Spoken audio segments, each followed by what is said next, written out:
Tamam.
WhatsApp, no problem.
Okay, so in the name of the Almighty God, Bismillahir Rahmanir Rahim.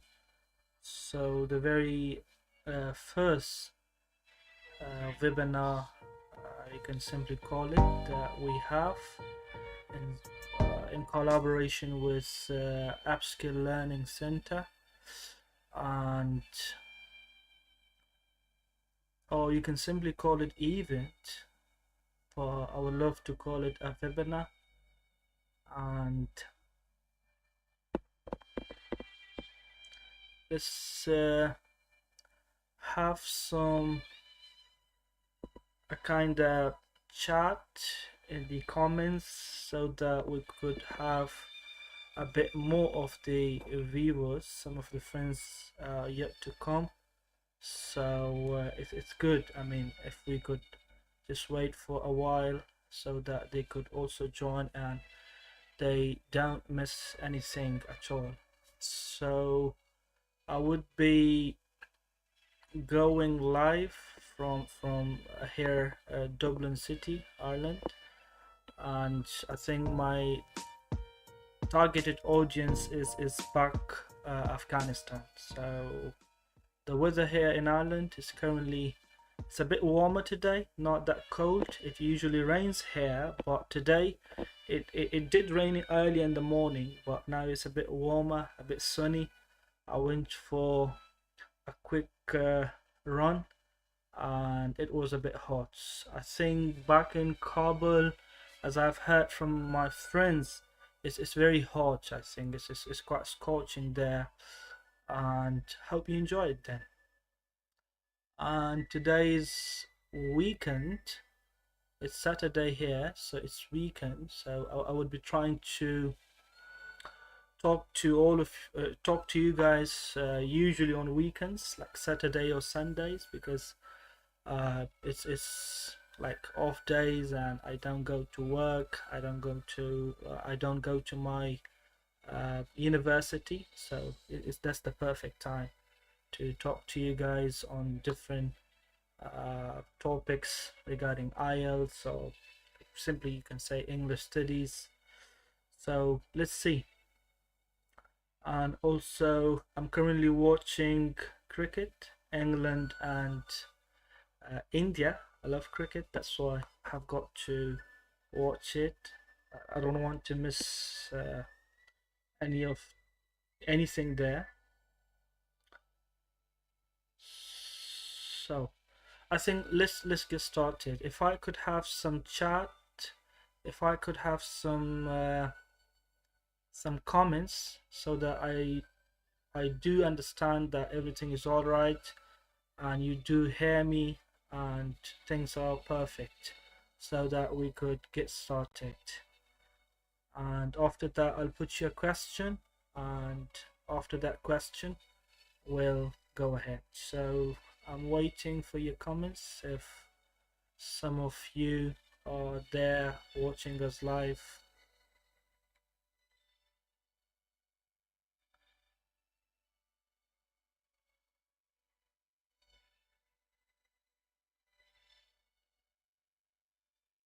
okay. So Roshan Chandi said, yeah, my friend, my best friend. I think now everything might be all right. I think it's all right. I think so. And Imal Mukhlis, yes, Ustad, yes. Imal Mukhlis, also one of those great English teachers, currently teaching at International English Language Institute. So welcome, brother.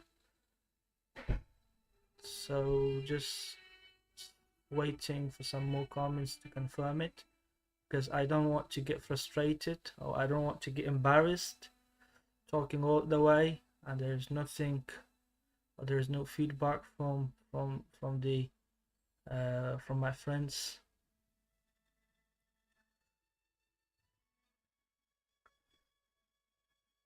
All right, Ustad email, if you could give me a thumb so that I understand that things are all right now. Yes, Liaqat Qiyumi, my nice and beautiful cousin. I hope you're back to your country.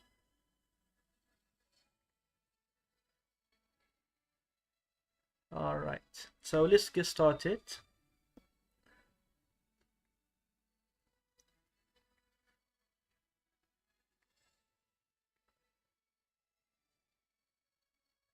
Hi.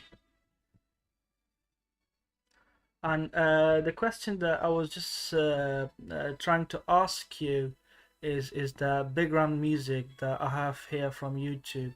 So if it's disturbing and you think that it's going to be a bit of problem, so I'm gonna turn it off. I mean, it's not that much important. So uh, just give me feedback if you want to have this background music.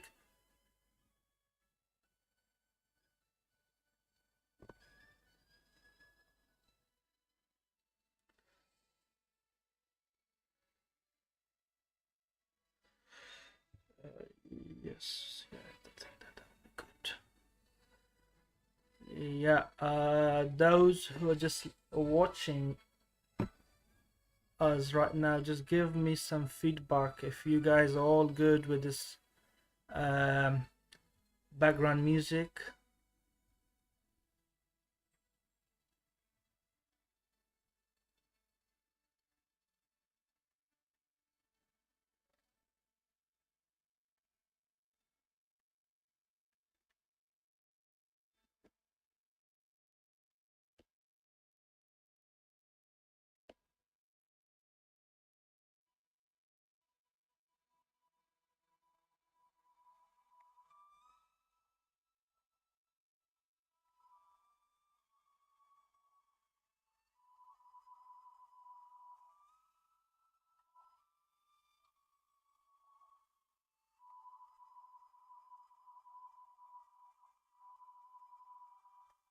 Well, I'm not sure when the Isha prayer is.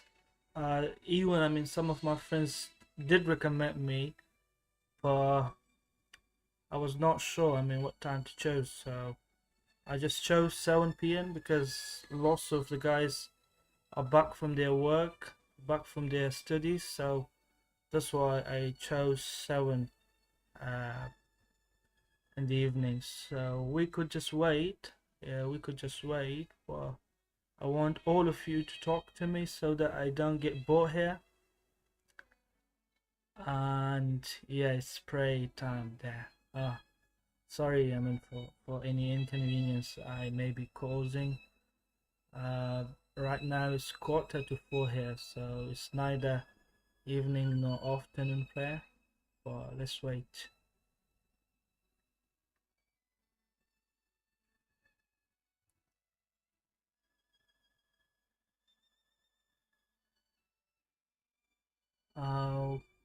Okay, so I'm in the car. If it's turned off, I will tell your voice more clear than I sing. However, it's not that bad. Let's see. Let's see. Okay, this is a place of happiness and opportunity for our Afghans to share information about IELTS in a live format and should take advantage of. Yes, brother, it is, and thanks for the nice feedback. It is, in fact, yeah.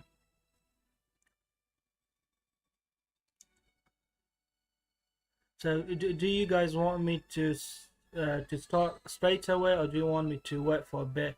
Because I think it's the prayer time there. So, which one do you prefer?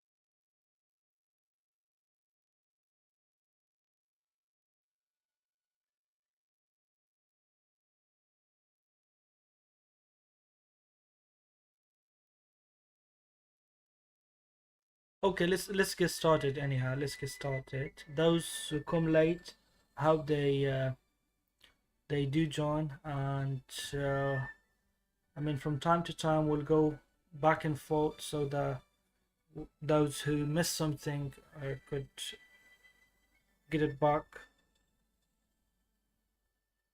Okay, so now let's get started.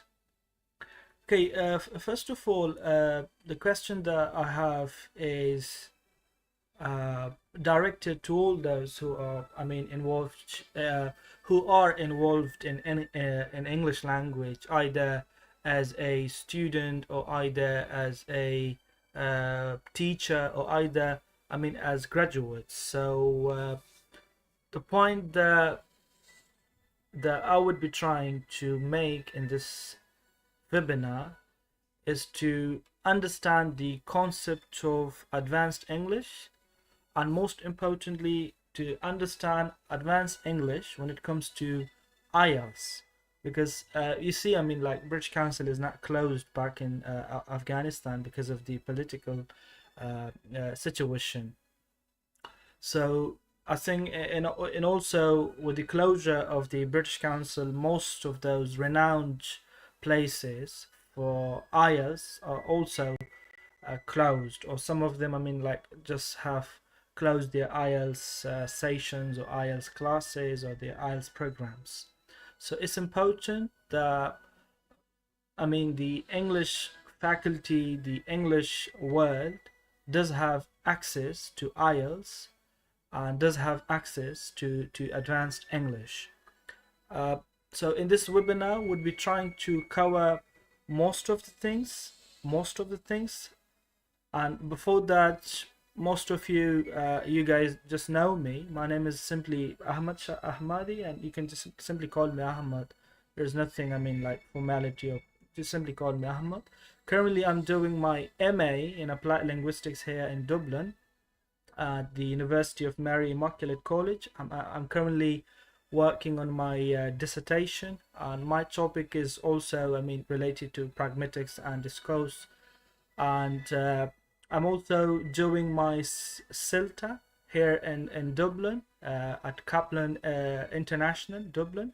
So currently doing it. I'm a trainee, and I hope, I mean, I am done with it with some excellent marks, because it's important. It's a bit intensive. Very. I mean, I had some fears before I was going to start it, but now things are a bit normal, and I've come to know what CELTA is, and what it takes to successfully complete your CELTA course.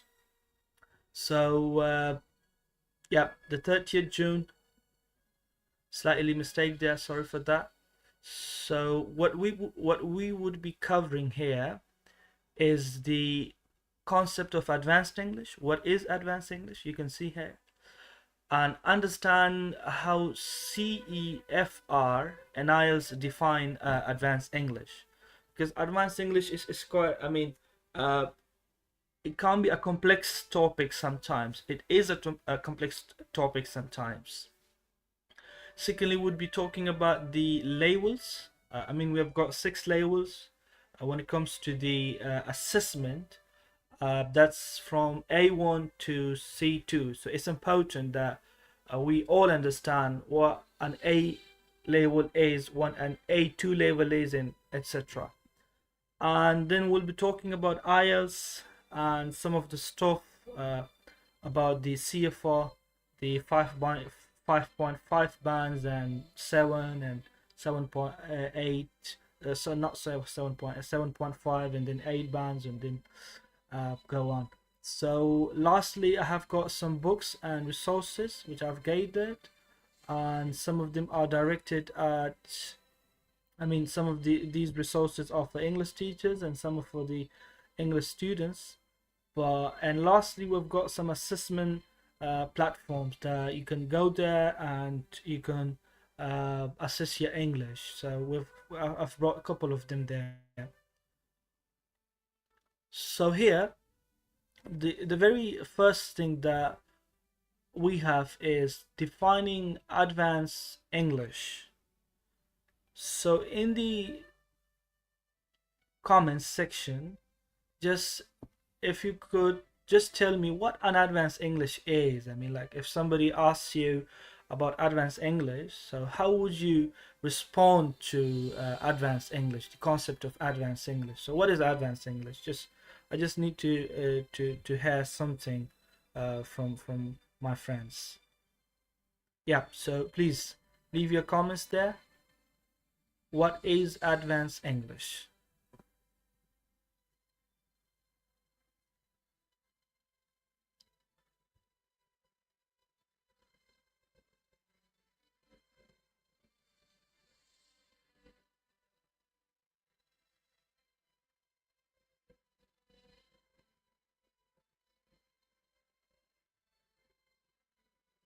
I can't see anything at the moment. I just want to have my friends talk about their experiences when it comes to advanced English.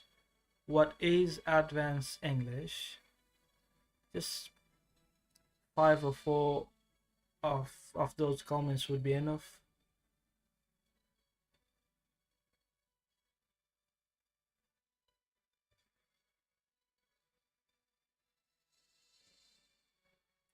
I think academic English is considered advanced English. Yeah, that's good. That's good. Very nice.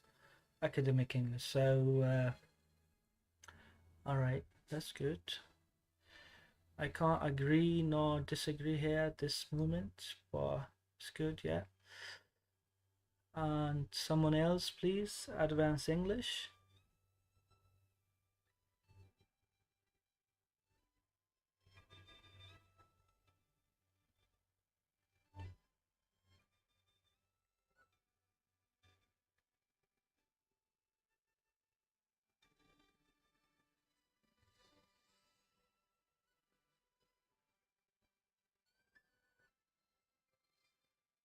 Just want to hear back from you guys. Advanced English.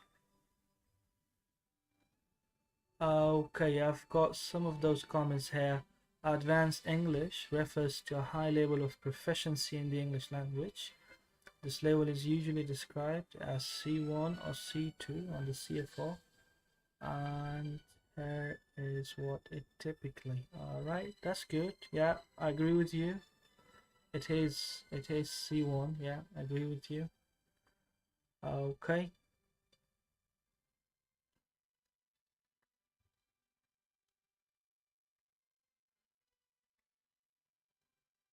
Yeah, just please leave your comments here. Advanced English.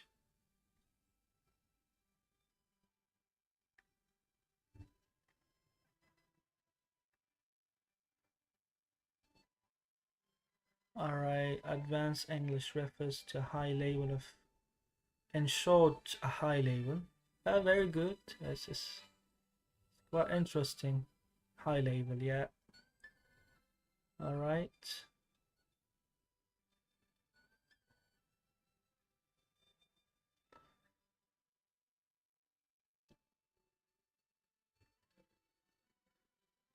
Alright, so let's get started. Well, before talking about the concept of advanced English, I would simply say it's important to understand the levels of English language, I mean, that we have in place. So the common thing that we all have is the C4 method, or the C4 platform. So CFR simply stands for Common European Framework of Reference for Languages, and it's a global standard for measuring language ability. So CFR is a global standard when it comes to measuring your English proficiency or your English ability.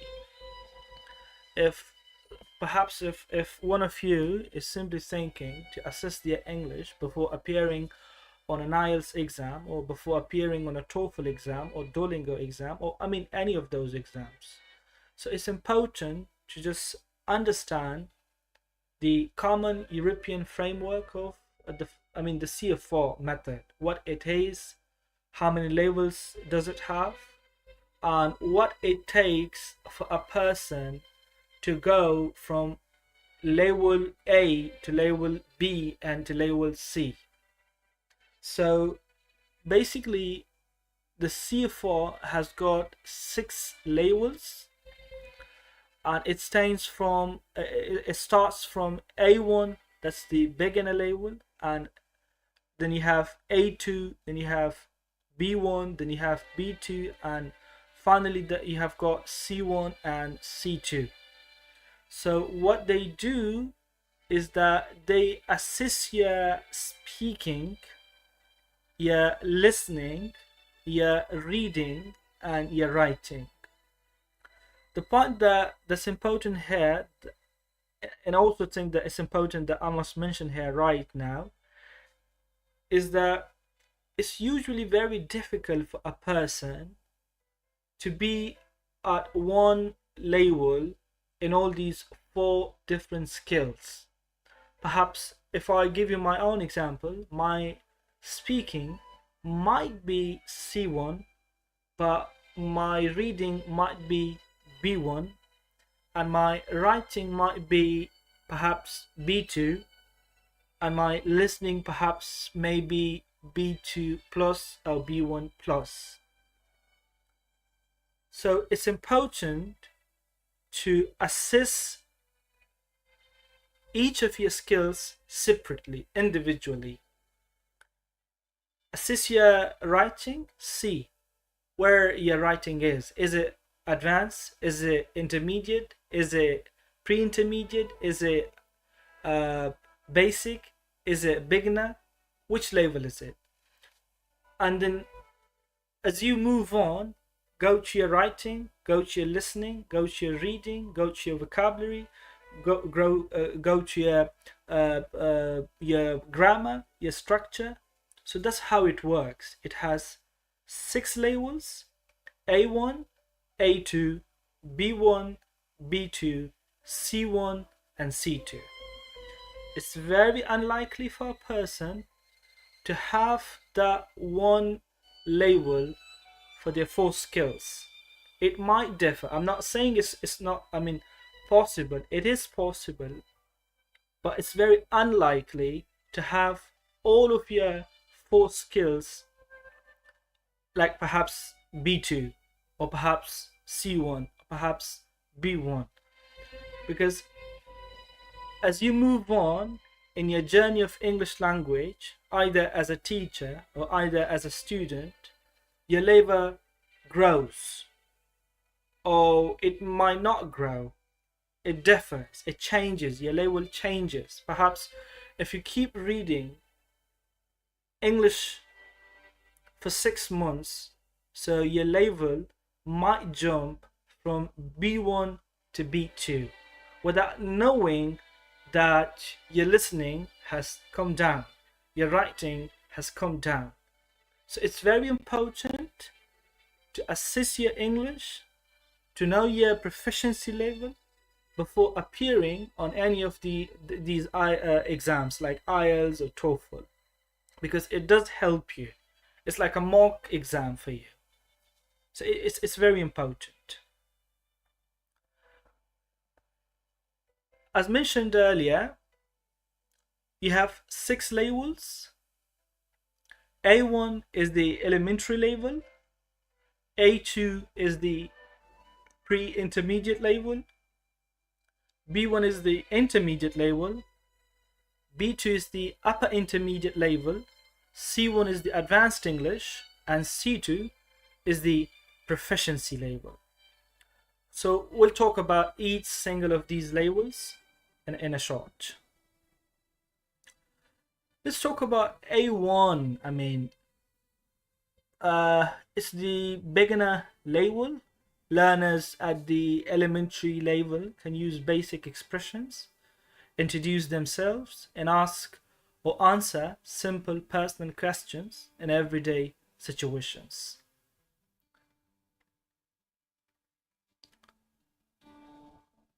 So you can see, like A1, I don't think I mean, I'm not sure, or it's I don't think that anyone having an A1 label would like to appear on an IELTS exam or on a TOEFL exam, because this is the very beginner label, and it's like the label one, where students come and they study basic English, like introducing themselves, the names of colors, the names of days, the numbers of months, the names of months, and introducing their friends with some basic vocabulary.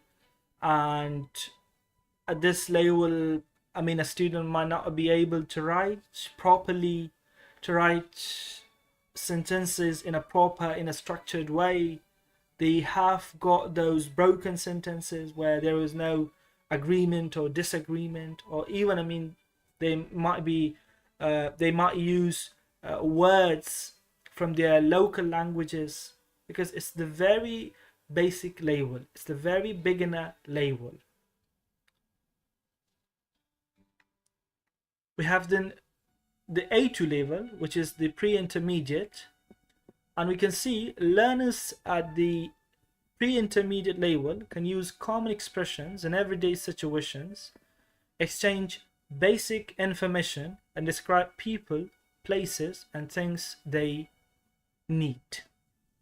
So when we talk about A2 level, it's a level where students have got little confidence, they have got some little guts when it comes to having a conversation with their friends. They can, like, they do understand how introductions work in English language. They do understand how to answer a yes no question. They do understand how to answer a short WH question, which is not too much long, which is not too much pragmatic, and which is not too much lengthy. For example, if you ask them, hi, how are you? So they do understand you, and they do try to respond you back by saying, I'm good, what about you? And when you ask them about their school, perhaps, where do you study, where is your house, what does your father do, what does your brother do, and what do you like, what don't you like, they do understand these kind of short phrases, and they do want to respond, and they must be able to respond back to these small, short, pragmatic questions. Let's talk about B1. Well, B1 is simply the intermediate level, and learners at the intermediate level can understand information on familiar topics, handle most trouble situations, and write simple connected texts on everyday subjects. So if I talk about B1, I think most of our students in Afghanistan would be B1 level, because, like, even they do go to their classes for like a year or for like more than a year, and taking a conversation class, or taking uh, a grammar class, or taking perhaps an advanced class of English, but still they're not able to openly express themselves in a coherent way, in a very organized way. And still, if you ask them to write to you a kind of an email, or a kind of letter, or a kind of paragraph, where you ask them to describe themselves in a very organized way, in a very punctuated way, they don't do that in that excellent way. So I think what my experience back in the country has taught me is that most of our students are B1 despite their efforts, despite their great and intensive interest for the English language, for their for like for their for those classes that they uh, join with us. And I'm not sure why it is that they do want to improve, they do want to go to B2 or C1, but that's very difficult for them, and that doesn't happen often. Maybe that we have got some problems in our classrooms, or maybe that we have problems in our teaching, or maybe that we have classes the way we have problems the way we teach them.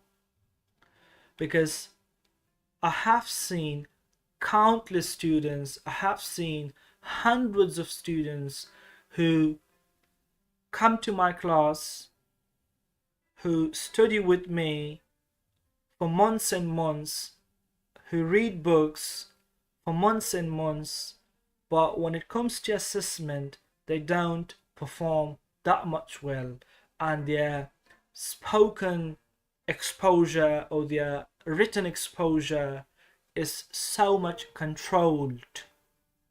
If you ask them basic things, like if you just ask them to go with you and have a chat with you on the way, they're quite good. If you ask them to go with you to a restaurant and talk to you there in English language, they do perform well, but in a very controlled way, in a very controlled way, in a very fixated way, that you think that they do want to express their emotions, they do want to have English at their service, but they are suffering and they are going through lots of challenges. As I mentioned earlier, I'm not sure where the problem is. It might be in our classrooms, it might be with the English teachers, sorry to say this, or it might be with the way that we teach our students. So that's how my personal experience has always been back in the country. Let's talk about B2 level. Well, B2 level, learners at the B2 upper intermediate level can understand the main ideas of complex texts, communicate with fluency, and write clear, detailed texts while expressing opinions on a wide range of topics. Well, when I was talking about the B1 level, I've repeatedly mentioned controlled English or controlled method, or in a very controlled fashion. So when we talk about B2 level, students are still controlled, but not that much controlled. I mean, if you ask them, they can talk to you, they can write to you, and they can express their opinions quite elaboratively. They can express their opinions quite confidently. I mean, they don't find it difficult to write to you an email, or to write to you a short paragraph, or to express their concerns or their challenges in a letter or in a writing way. So B2 students are more confident and are more open to ideas. The point that would be important here is that why other students back in Afghanistan, why can't they improve their writing, their reading, and their listening? I mean, experience has taught me that students back in the country can speak well.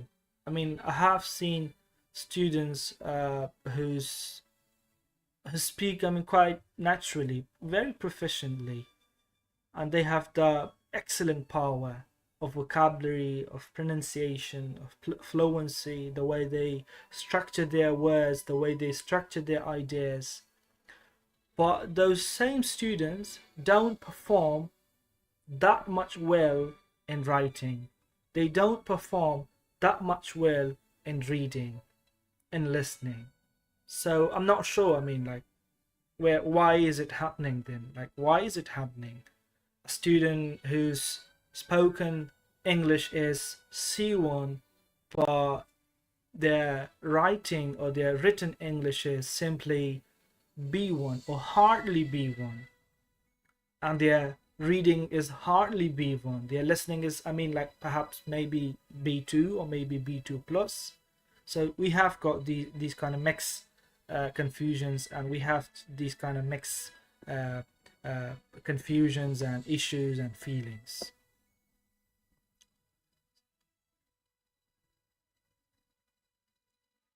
Let's talk about C1.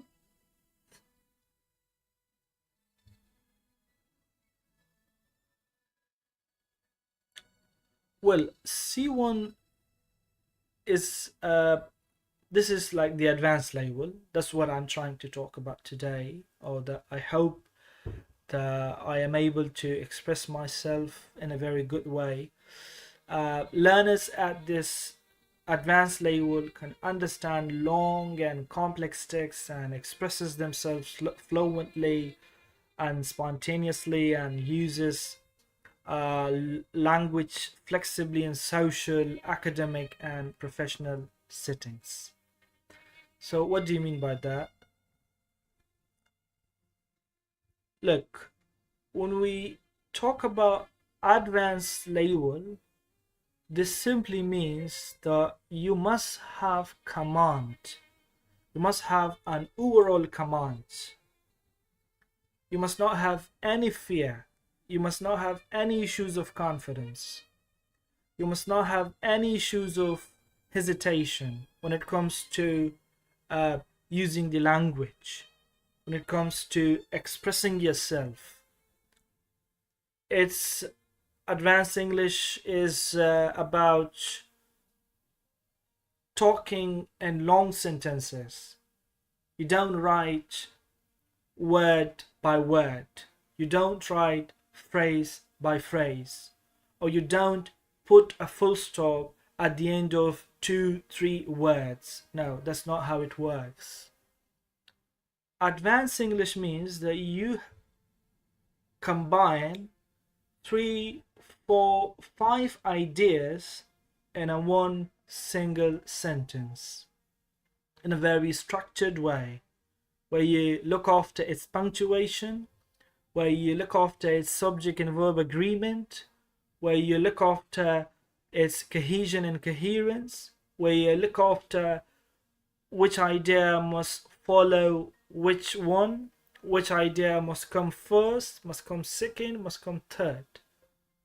So it's that kind of ability that you have no confidence issue, you're very you have a very commanding tune, and your pragmatic level of English is also very excellent. You do understand where to use each word. Like, English, it's a very like crazy language. Sometimes you have synonyms. Even the dictionary tells you that these two words are synonyms, but the way those two words are used is completely different. I can't think of an example now, but you can comment some of those examples where you have synonyms, but the same synonyms are used totally different. So advanced English is this knowledge where you understand very confidently where to use each single word and how that needs to be used. And when we talk about the C2 label, so it's effortlessly, like, a learner, or you simply effortlessly understand nearly everything you hear or you read, and you express yourself fluently, precisely, and naturally in complex situations. What do you mean? Like, look, complex situation is I would I would try to explain it quite pragmatically. Complex situations mean, like, I have seen lots of the guys who speak well, but in a limited situation. Like, they can speak well in a restaurant, they can speak well in a in a cafe, they can speak well in a guest room, but when you ask them to speak in a meeting, then things turn out to be very embarrassing for them. Think Things turn out to be very bad for them, and they shy, or then they lose their confidence. So complex situations mean that you have the ability to express yourself in a confident way almost in every situation that you are exposed to. There is nothing like that. There's nothing like that I can't speak in a meeting, but I can speak in a restaurant. That I can't speak in a presentation, but I can speak in a classroom. There is nothing like that. You have the confidence, you have the proficiency, you have the ability to express yourself in a very confident way, in a very organized way, in a very structured way, almost in all of those different situations that you get exposed to.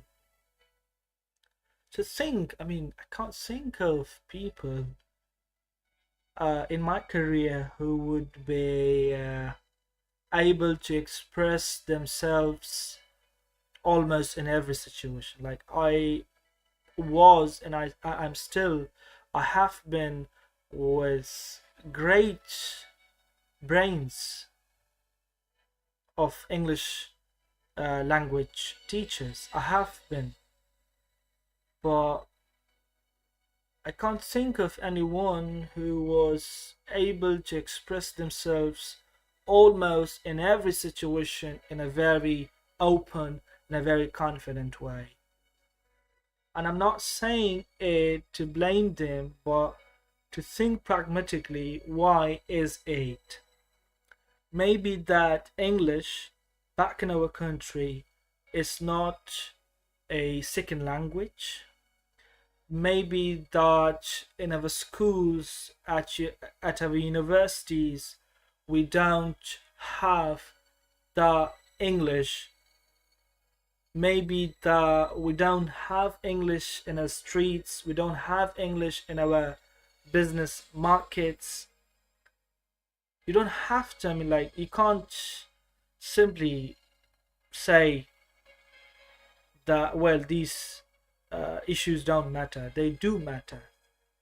Like, when you think about Pakistan, English is English simply is a second language there, and they have English, very good English at their universities. They have very good English at their schools, and that's why they do code switching all the time. They take a word from Pashto, they take a word from Urdu, they take a word from English in their communications and their interactions. That's called code switching. So a C2 level student or a C2 level learner is confident enough to express themselves very confidently, very maturely in all situations. In all situations. Then if you can't, you're good, you're excellent, but you can't get to that position, you can't get to that point, then likely that you are C1 learner. Likely that you are a C1 learner, or likely that your English level is C1. So going back, we have 6 different levels of English language. We have A1, we have A2, we have B1, we have B2, C1, and C2. Point number 2, it's very important to understand your English proficiency before appearing on any of those exams that we have, like IELTS, TOEFL, Duolingo, and etc. Point number 3, your writing might be C1, but your spoken might be B2. Your spoken might be B1, but your speaking might be C1. It's very unlikely for a learner, or it's very unlikely for a person to have all of these 4 levels in that one category. It's very unlikely. It is possible, but very unlikely. Point number 3, it does take time, it does take energy for a person to go from one level to another level. If you want to have B2 writing, so you need to practice B2 English. You need to study B2 English. It's impossible. Like if you're thinking to have B2 writing, but your study materials are A1. If you want to speak very confidently, like if you want to speak in a C2 level or in a C1 level, but you're going to a very intermediate or a very pre-intermediate English speaking classes, then that's not gonna work. That's not gonna help you. So that's the first part of our webinar. Now we're going to have a very short break, and just 2 minutes break. I want you to write in the comments your opinions on these different labels. What do you think these labels are, and how do you think you fit in these labels? You're speaking, you're writing, you're listening, or you're reading. Just 2 minutes and I'll get back to you.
Well, I've got some of the comments here. Well, three things are important is the curriculum and teacher and students themselves. Well, I absolutely agree. I mean, there is no doubt.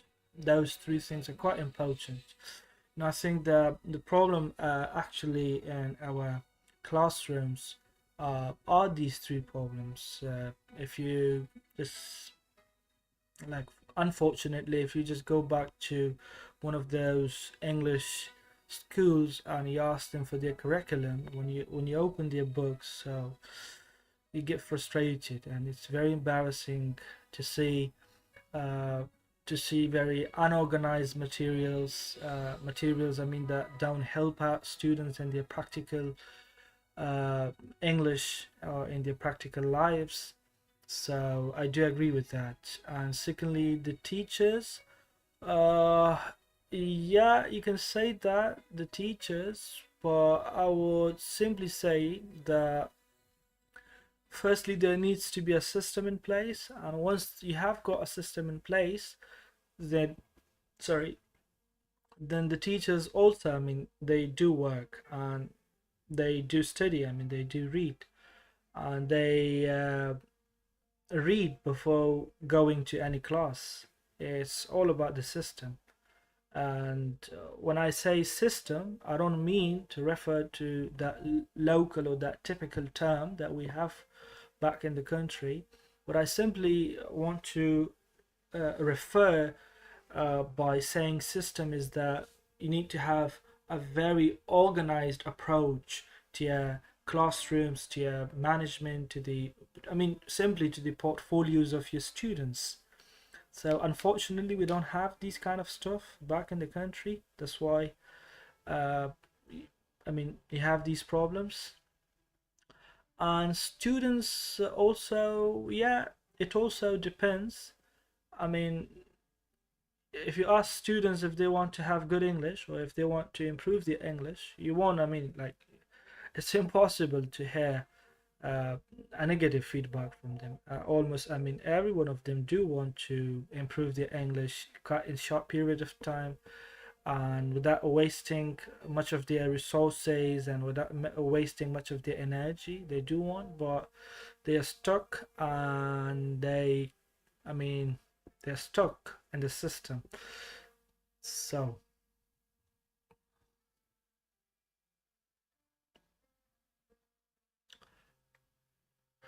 and I've got some of the comments here. Think it's the private chat. So, yeah.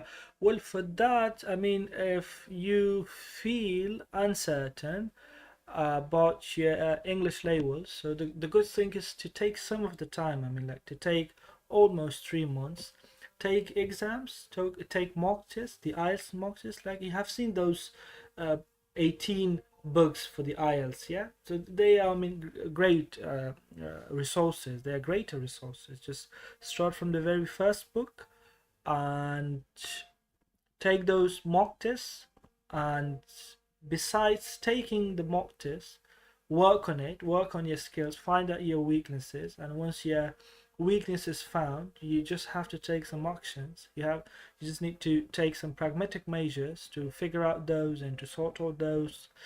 So that's how, I mean, it takes time, but it's fruitful. It takes time, but it is important, and it is, I mean, like, it is helpful actually.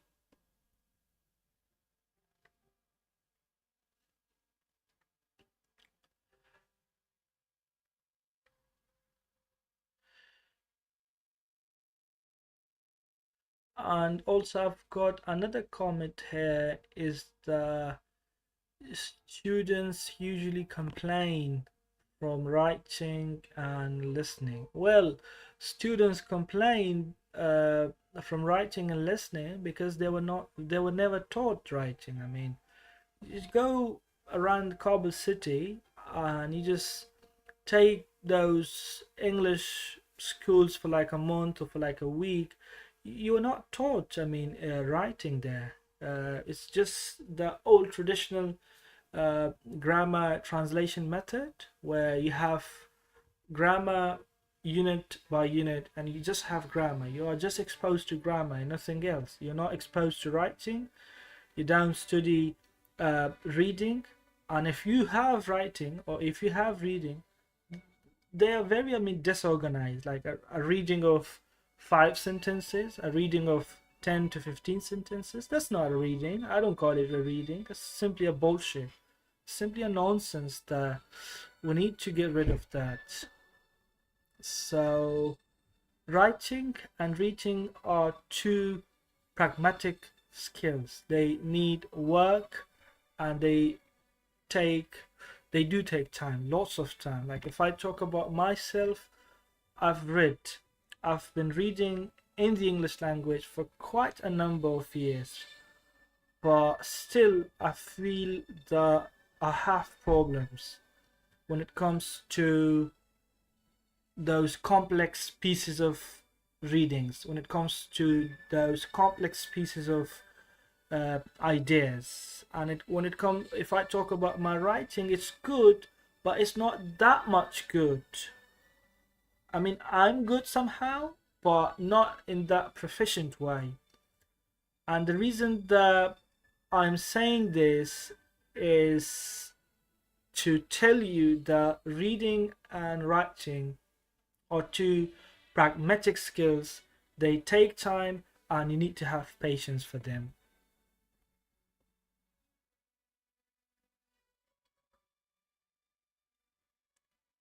Any other comments if I have?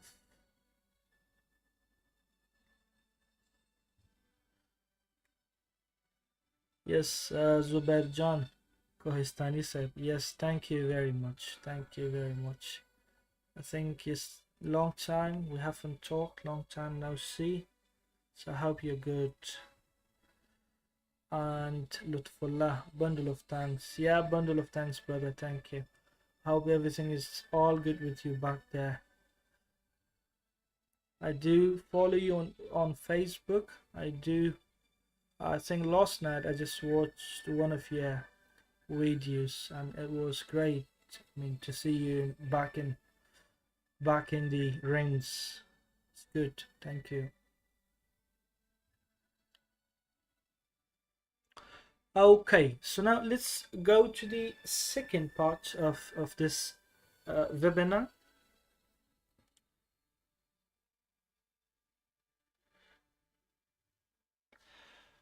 Okay, so now let's get started again. We talked about the CFR, those labels, and let's go to the second part. So we have what is IELTS. For this I have this one. Just 1 minute. Just give me a second, please.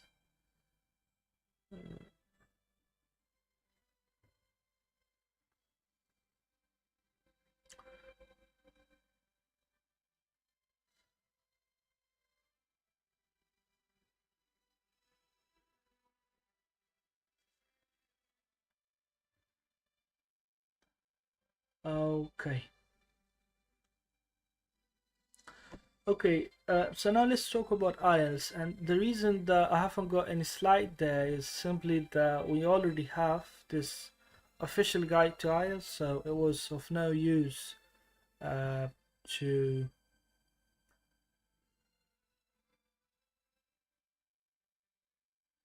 Okay, Hikmatullah Himmat, how can I take my English from one level to another?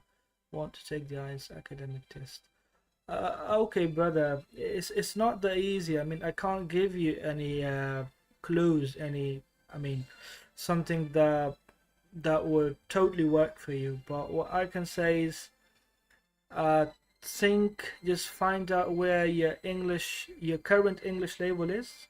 Just find out this first of all, and once you found this, join an English house somewhere, or join an English school somewhere.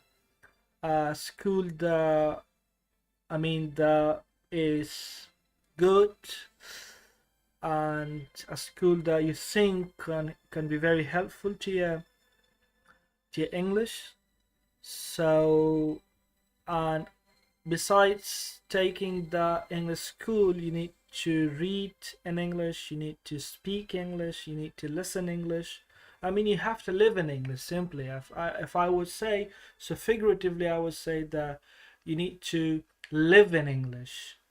Uh, a problem that most of our students have is that they think that, well, only the English class is enough for them. No, that's not enough. I mean, that doesn't suffice. English. So you have to read English. Just start from somewhere. I can't give you any practical clues because I'm not sure your current level is, but find out. Point number one, find out your current level. Step number two is go and join an English school somewhere. Step number three, live in English.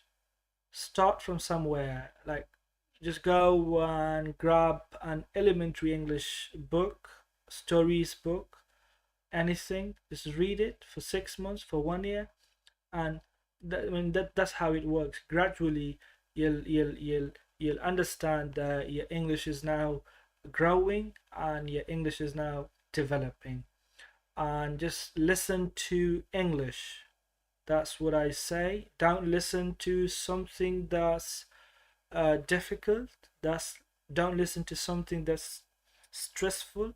Just listen to something basic, like just start from English cartoons or from English documentaries. Those easy documentaries that you have. I mean, you can find great number of those on YouTube, or you can subscribe some of them. So that's how it works. After some time, then you'll feel the difference. Sorry, I mean, for not being able to give you practical tips. And the reason is that I don't know your current English level. Okay, so let's go to the second part of the test, the second part of the webinar. Okay, what is IELTS? Uh,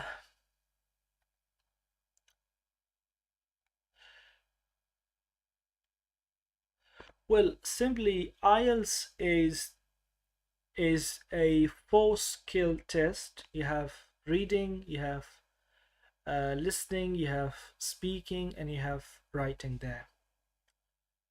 You have two types of IELTS. We've got the academic IELTS and we've got the general IELTS, but mainly students are looking for academic IELTS. And mainly, I mean, if you talk about Afghanistan, where, I mean, like, I was teaching IELTS back in Kabul, and I almost had all of my students looking for IELTS academic, not IELTS general. So I have got the link of this guideline, and I'll share those with you in the comments. I'm not thinking to go through page by page because it's going to be very difficult for me, and also it's going to take lots of time, but just some basic things. Okay, IELTS is currently taken, I mean, it's both paper-based, it's also computer-based, but mostly it has become digital. It has become on computer. I have some parts of the world where paper test is still available, and you also have like the virtual IELTS, the online IELTS.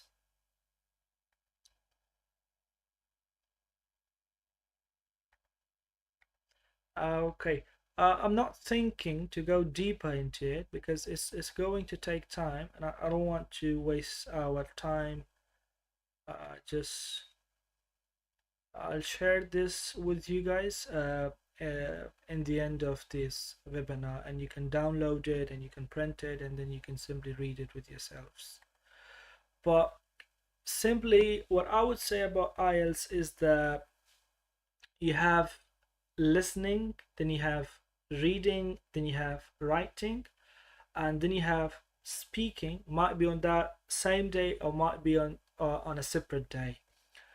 IELTS like is not like a mountain that you can't climb. It's not something like that, but it's quite like a very practical thing. I'll talk about some of the basic things that I feel are important for IELTS learners or for those who want to work in IELTS, who want to study IELTS. Point number first is that, as I mentioned, it's not like a mountain that you can't climb. It's not something like that. It's not like a rocket science that we say in English. If something is rocket science, so that's very difficult. I mean, you can't get it done that much easily. That's not like a piece of paper. So IELTS is not a rocket science. Whether you believe it or whether you don't believe it, you may not believe it because you were always told that IELTS is something that everyone can't do it. You don't believe it because you were always told that IELTS is a different world, and you don't believe it because you were always told that is IELTS is a different English. No, these are simply rumors. Oh, these are simply some bullocks. They are simply some nonsense, and none of them, I mean, like are pragmatic. None of them are practical. None of them are research based. IELTS is simply an English test. It's simply a proficiency test that is taken based on your purpose. If you need IELTS, go for it. If you don't IELTS, so why bother yourself? I mean, like, why to stress then? If you're thinking to go on a student visa somewhere like to Europe or to UK or any part of the world, so your university does require IELTS, and that's when IELTS becomes your need, and that's when you actually need to get started to work. So if you don't need it, don't think about it. Don't stress yourself. Chill out. Secondly, IELTS, like if I need 5 bands, I don't have to stress out for 7 bands. If I need 7 bands, so then I don't need, 5 bands. If I am taking 5 bands in every single attempt, then that's of no use. Then I really have to think, and then I really have to take a step back and to rethink and redevelop my study plan, or rethink about what went wrong in my first attempt or in those first attempts. So if you need 7 bands, aim for 7 bands, work for 7 bands. If you need 5 bands, don't stress yourself for 7 bands, get your score and fly. Because if your university is simply requiring 5.5 or 6 bands, so just work for it. Why you're wasting your time, and why you're taking a class after class, why you're taking an attempt after an attempt and wasting your money, and you are spending all those resources that you have. Find out your niche, find out your required band, find out your required score, and work, and then study for that. Third point is that okay.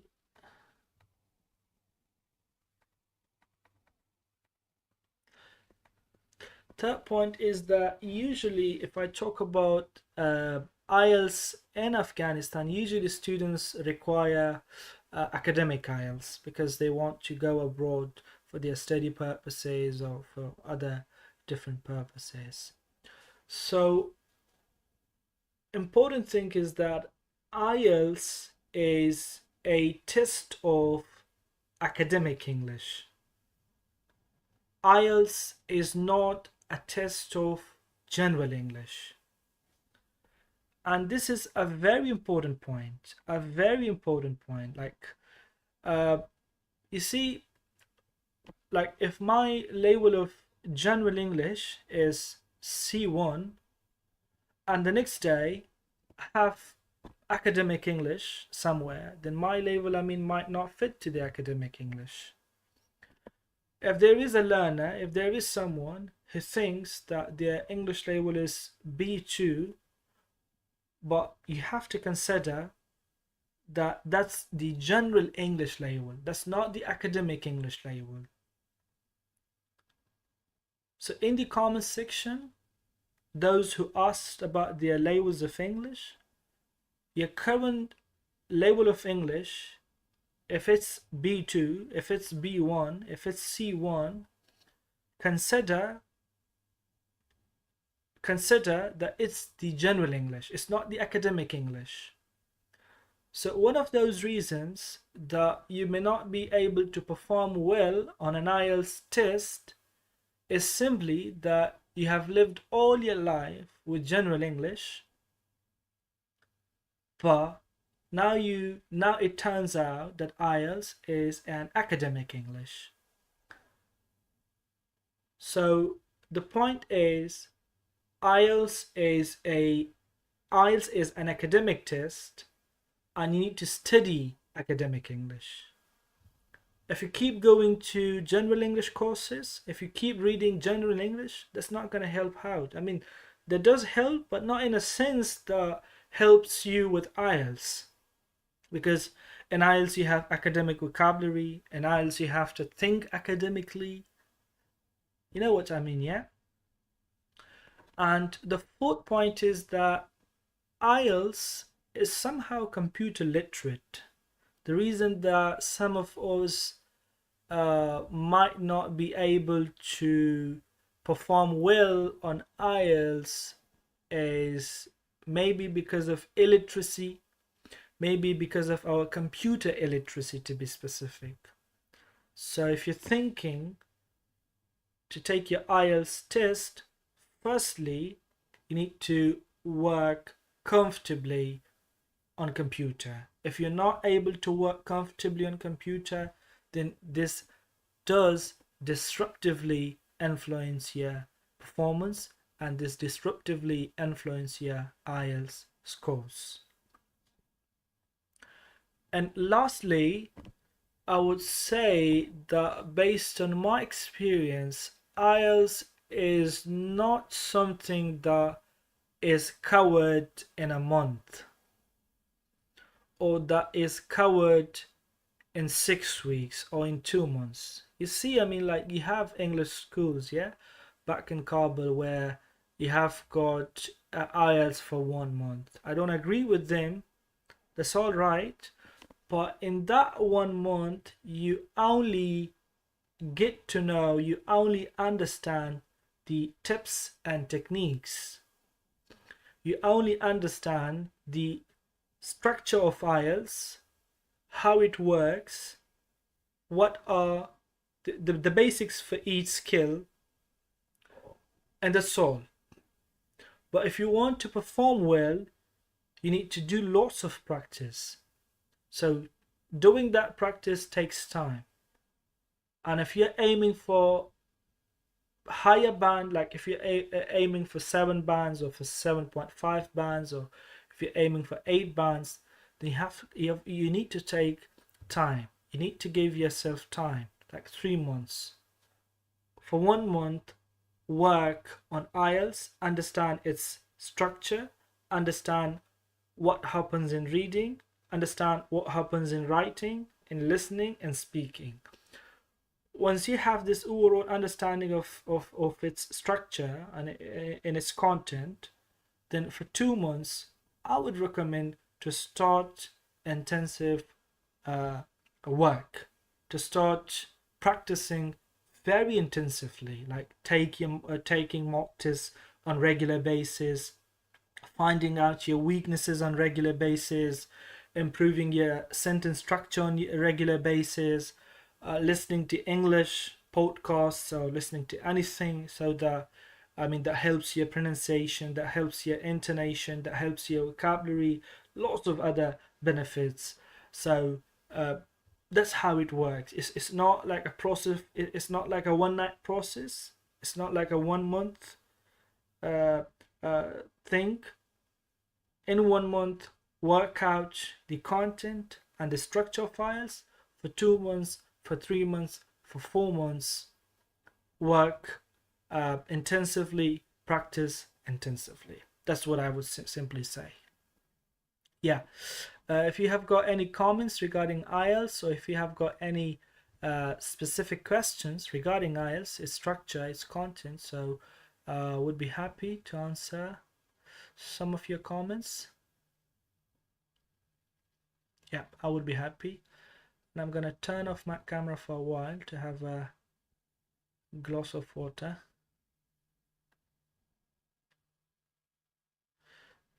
And I would simply kindly request Upskill to help me out with these comments. I can't see some of them. Yeah, I've got Himmat here, and I would be responding to you just in a while.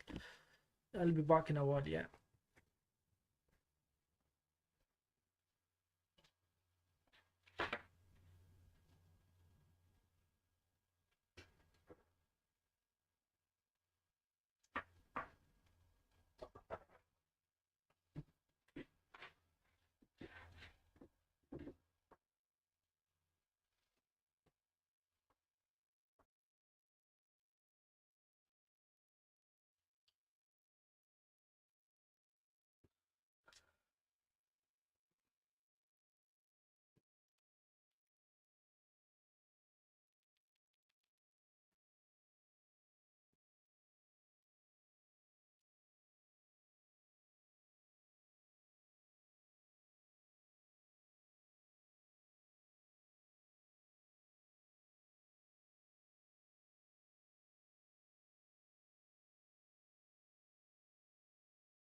Well, I've got some of these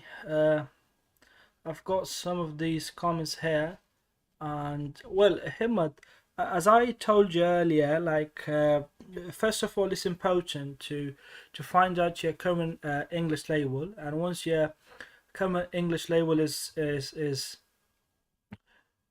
understood, then you would be. Then you can also find relevant details, and you can like advise yourself. Then you don't have to ask someone. You can think, and you can find out yourself what you further need to do and what kind of books you further need to study. But I would say, generally, I've got a couple of here. Okay.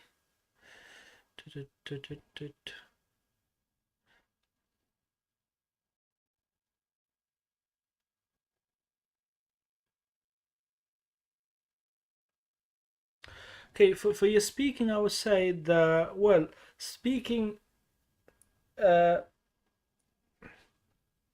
like as I mentioned earlier, you need to live with English. Like Speaking is not a skill that can't be uh, developed behind doors, behind walls. Actively uh, you need to actively to get to work on it. Like, just, you must have friends around you. You must have colleagues around you. Try to talk to them and try to speak English with them. Don't think, I mean, like, don't be reserved. Don't be shy. Just speak English. I mean, it's quite natural. Like here in Dublin, English is the language, but we do speak Pashto among our friends. We do speak Pashto among our colleagues without, I mean, feeling any kind of embarrassment, or without being embarrassed, or without being shy, or without being reserved. That's how it works. So speak English with your friends, speak English with your colleagues, live in English. That's the first thing. Just get rid of these stupid things that, well, what Ahmad would say that, Mahmoud would say that, Ali would say that. Just get rid of these people. Give up these kind of so-called manners. Just give up these kind of manners and start living with English. Speak English. Listen to English. And when it comes to listening, if you have got iPhone, so iPhone has really got some excellent features. And you have on iPhone, you have an app podcast. Yeah. So if you go to that podcasts, excellent documentaries are there. Not difficult to understand, not boring, very interesting. Some of them are very challenging, like very historical. And so listen to those podcasts. Try to don't try to listen. I mean, it's not important. Like, people think that, well, if you ask them about their listening, hey, what do you listen to? And they usually come with, well, I listen to BBC, or I listen to English news. No, it's not important to listen to them, because that's a different English. That's a legal English, or that's a business English, or that's a different English, to put it in simply way. That's a journalism. That's a journalistic English. For IELTS, what you need to do is simply to improve your English, but academic English. So usually try to listen to podcasts that helps you listening. And meanwhile, when you're listening to them, your vocabulary improves, your pronunciation improves, you know where to stress, you know, like your intonation improves, and your sentence structure improves. Just, if you have iPhone, so you would be lucky enough. And secondly, a question that I have is, well,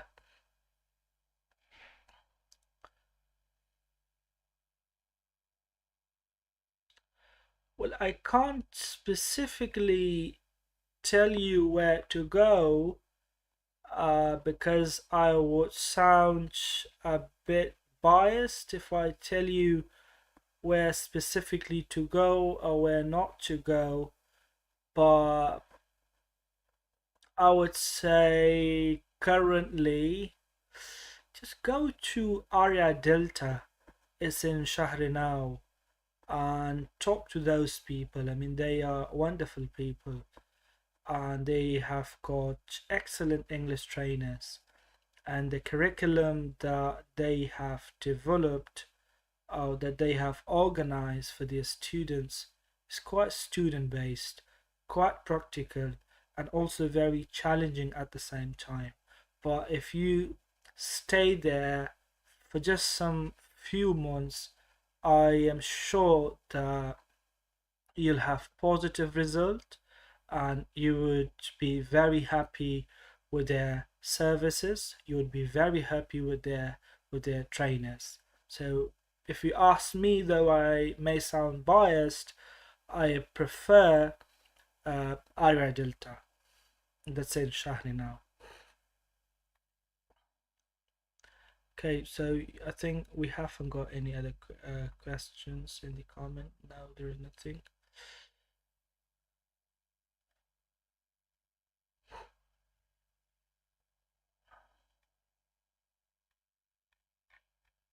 Okay, so let's go ahead. The last part of this webinar. Okay, so now the question I have posed here is, what does upper intermediate mean in IELTS? Like uh, usually like when you're thinking to take your IELTS exam or your IELTS test, you don't take it for 4 bands. You don't take it for 3 bands. You don't take it for 2 bands. I mean, it's not something that an A1 label would aim for, or an A2 student would aim for. So usually the I would say 5.5 and 6.5, that's a good score. uh, 5.5 to 6 bands is good for lots of the undergraduate programs, and 6.5 then to 7 and then to 7.5, that's like excellent score for anyone aiming for like a masters anywhere across the world, not importantly UK, anywhere. So the concept of upper intermediate English and IELTS. That's the point here.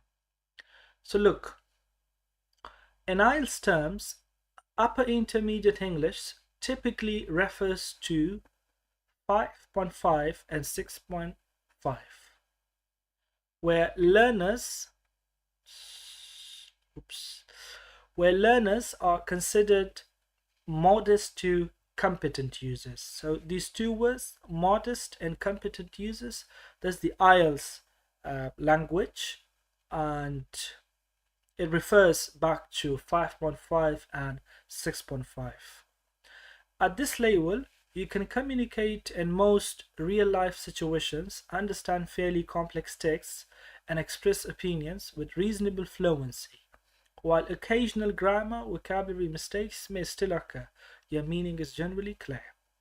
So simply, the modest user, or the 5.5 or the 6 bands or the 6.5, is simply a person who who usually, I mean, deals with their day-to-day life quite in a proper way. I mean, without having any problem, and without, I mean, without finding themselves stuck in different situations. They have got some grammar issues. They have got some vocabulary issues, like vocabulary.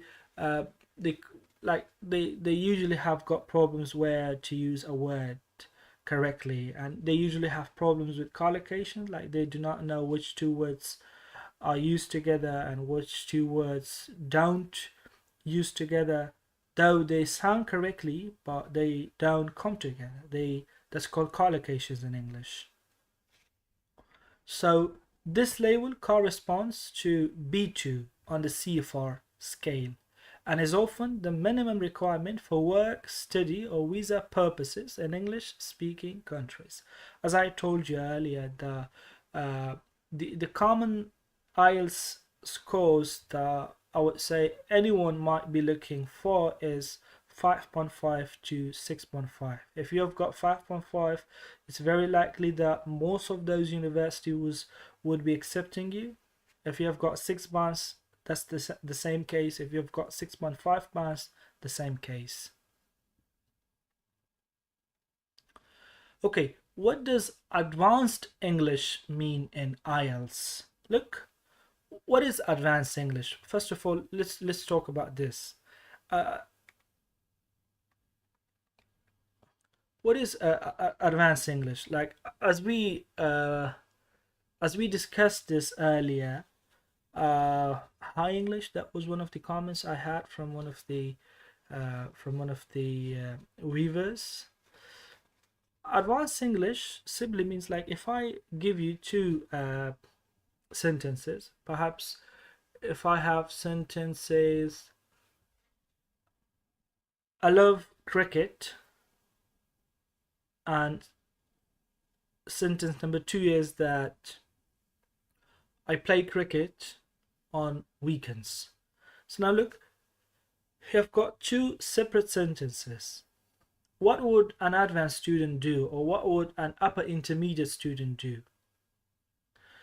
It's very likely that they would combine these two sentences by saying that I love cricket and I play cricket, or I play it every weekend. So now, two ideas have become in one sentence. Two ideas have been simply put in one sentence. You don't have one idea in one sentence. Like previously, I love cricket, that's one idea, but this idea is simply in one sentence. So one idea, one sentence. I play it every day, or I play it every weekend is the second idea, and it's the second sentence. So you've got two ideas and two sentences. An advanced learner or an upper intermediate learner would have these two ideas in one sentence by combining them. I love cricket and I play it every weekend. I play it every weekend. So that's, I hope that I'm able to express myself in a good way, that I am readable, and that I am intelligible, and that I am understandable. So here, understand complex texts and implicit meaning. That's one of those features of an advanced learner. Usually when you talk about readings, in reading, it's very natural, it's very common that you have complex texts, 4, 5, 6 ideas or so, like in a very complex way, been put together in one sentence with the use of 2, 3, or 4 conjunctions. Or complex texts simply refer to ideas. Like the first idea is here, but its supporting idea is back in part 3, is back in part 4. So that's how complex texts mean. An implicit meaning, simply that usually, when you read, meaning is not always clear.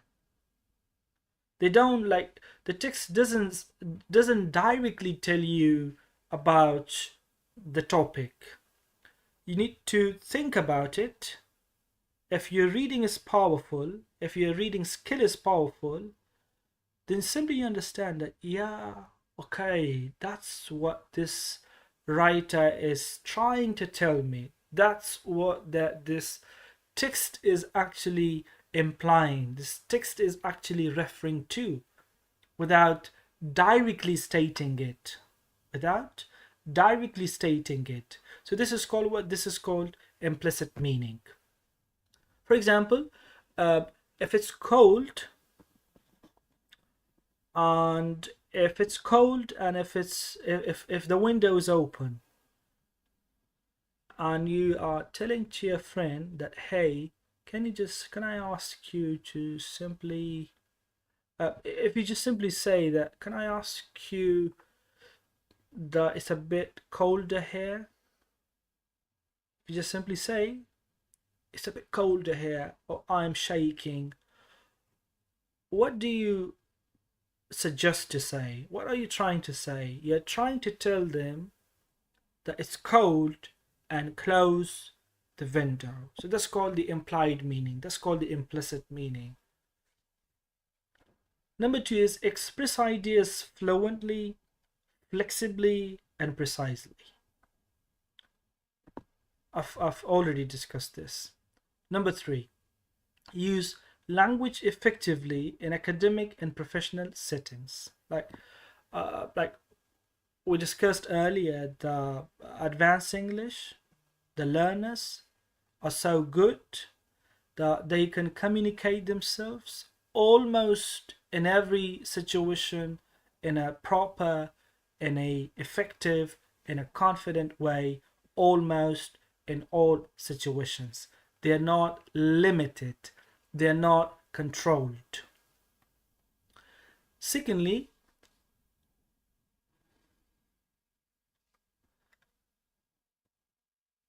the fourth point is that it's like, if you talk about the bands, so it's like 7 to 9 bands. From 7 to 9, that's the advanced English in the IELTS. Fifth is you're fluent, you're coherent, and you're precise. Number 6, handles complex ideas and situations with ease. If you're exposed to a situation where you feel that you can't, so an advanced learner has this ability to handle complex ideas, to handle complex situations. They don't get stuck when being exposed to challenges, when being exposed to complex texts. Number 8 is it's mastery of complex grammatical structures. Like complex grammatical structures, as I mentioned earlier, I play cricket and then I play it every weekend, and then you say, I love it, and then you say, uh, I'm a beta, and then you say, and blah blah blah. Yeah, you have like 6 to 7 or 4 or 5 different ideas. So you put those 5 different ideas in one big sentence. So that's called grammatical structure. That you're able to structure 4, 5, 3 ideas in one sentence.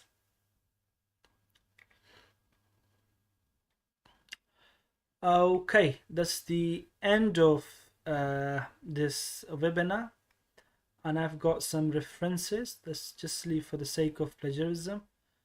And here I've got some books. Advanced English. I mean, usually these 12 books that I've listed here are for advanced English, and recommended for students, but also recommended for, I mean, like teachers. So it's Advanced Grammar in Use, Martin Hevings. The book is on the market back in the country. And you have Oxford Word Skills. It's also on the market. You have Academic English for graduate students. You might have that, but if you don't have it on the market, just try to find a PDF of it. And you have English Vocabulary in Use. You have this, I've seen it. And Practical English Usage. You also have this on the market. Collins English for IELTS series. Yeah, you have this. I would say it's one of those excellent IELTS series. And the good thing about this series is that it's not advanced. It doesn't directly start from 7 bands, or it doesn't directly start from 6 bands. I think you have the pre-intermediate IELTS, and then you have the intermediate IELTS, and that's how it goes. So I'm recommending the Collins English for IELTS to everyone. And you have Improve Your Skills series. You might have it. I think I've seen it in bookstores, I think, but just have a look. Grammar for IELTS is also available. Longman Academic Writing Series. Look, Himmat or anyone who is asking for the for writing, to improve their writing, this is a perfect series, and it's on the market. I think it's 5 books starting from the pre-intermediate, and it goes on. Speak Out, for those who want to improve their speaking. Speak Out Advanced, and Check Your Vocabulary for IELTS, and the Elements of Style. It's very technical, and this would be for advanced learners of writing. If you want to just write them down, so I'll give you 1 minute, just write it. Oh, I'm not sure if this recording would be shared again or not. I'm not sure, but anyhow, just write it if you wish.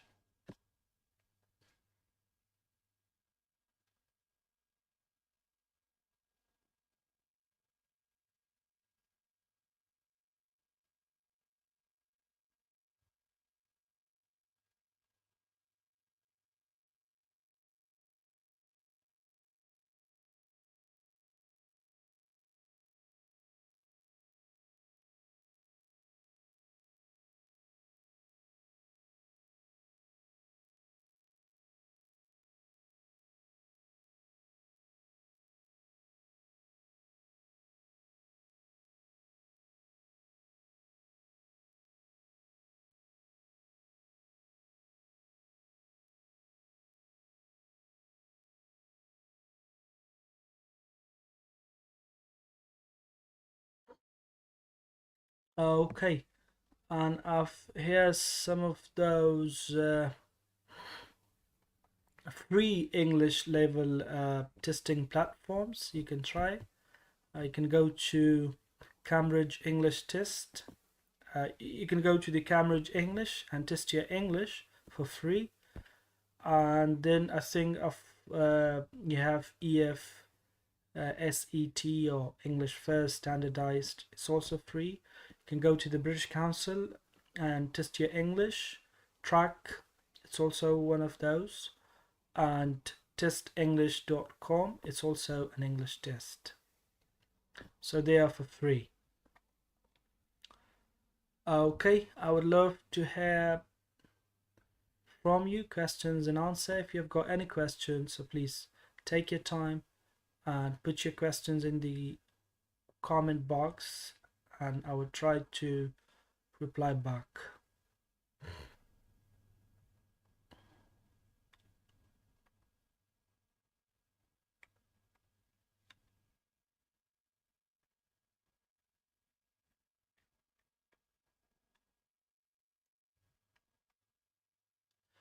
Okay, I think there is nothing. So thank you. Thanks. I mean, like, thank you very much for being here and for watching, for supporting us, and thanks. Thank you very much also to Upskill who facilitated this webinar, and hope to see you again with something new, and I hope you have enjoyed it. Thank you very much. Bye bye.